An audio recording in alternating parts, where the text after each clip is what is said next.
Good afternoon student. Good afternoon ma'am. कुछ questions हम आपसे पहले पूछना चाहेंगे। आज का क्लास ना बहुत एक्साइटिंग होने वाला है।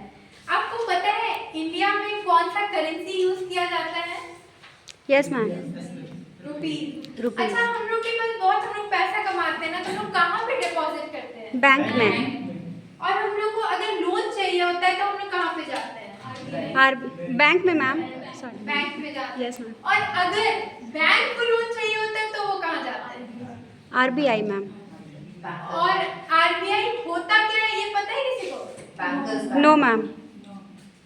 ओके, तो आज का हम लोग का टॉपिक है रिजर्व बैंक ऑफ इंडिया। हम लोग आज पढ़ने जा रहे हैं रिजर्व बैंक ऑफ इंडिया के बारे में।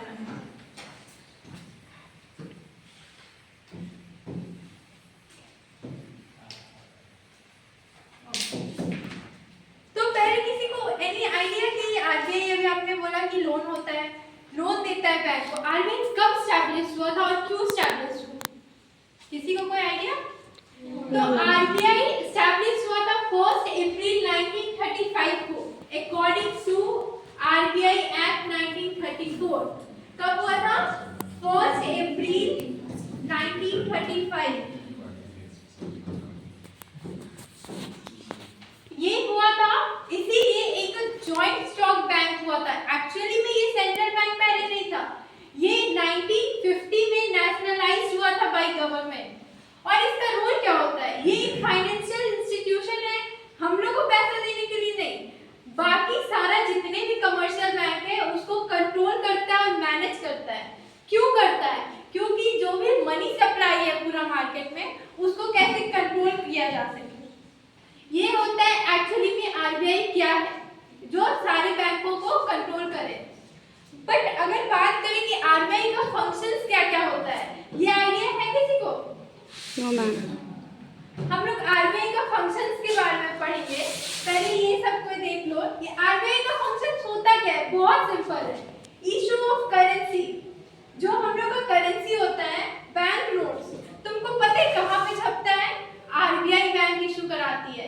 बाकी कोई भी हम लोग का कॉइन इशू नहीं कर सकता या नोट्स। क्यों नहीं कर सकता? क्योंकि अगर कोई और भी इंस्टीट्यूशन कॉइन्स और नोट्स उसको इशू कराने लगेगी तो उसका वैल्यू नहीं रहेगा, कोई भी कहीं पे भी छाप लेगा और कहीं पे भी यूज हो जाएगा। इसीलिए उसका सबसे पहला और सबसे इम्पोर्टेंट फंक्शन होता है इशू कराना बैंक नोट्स। जब वो बैंक नोट्स इशू कराती है, इसका मतलब उसके पास सोल अथॉरिटी हो जाता है। तो सबसे पहला हम लोग का होगा इशू ऑफ करेंसी। समझ में आ गया सबको इशू ऑफ करेंसी क्यों है, उसका से फंक्शन? Yes ma'am. सेकंड होता है हम लोग का बैंकर्स बैंक। हम लोग तो लोन लेने के लिए बैंक पहुंच जाते हैं, कमर्शियल बैंक। बट कभी ऐसा भी नौबत आता है ना कि बैंक के पास पैसा कैश नहीं अवेलेबल हो, तो बैंक कहाँ जाएगा? तब आता है बैंकर्स बैंक, होता है आरबीआई। जब भी जरूरत हो बैंक को, आरबीआई के पास जाओ, अपना कुछ जैसे कि सिक्योरिटी हम लोग कुछ दे करके ना लोन लेते हैं, वैसे बैंक भी अपना कुछ सिक्योरिटी डिपॉजिट कराता है और तब जाकर के बैंक लोन देता है। और बैंकर्स बैंक क्यों होता है वो? क्योंकि जितना भी कंट्रोल किया जाता है, लाइक अभी हम क्लास में हम आपको बोले ना कि आपको ये होमवर्क करके आना है, आपको यही चीज लिख करके आना है, वैसे आरबीआई करती है कि आपको इतना अपने पास एक्साइड करके पैसा रखना पड़ेगा। सेकंड, वही हर चीज मैनेज करते हैं, नहीं आपका इंटरेस्ट रेट इससे ज्यादा नहीं हो सकता है। चलिए सब ठीक है।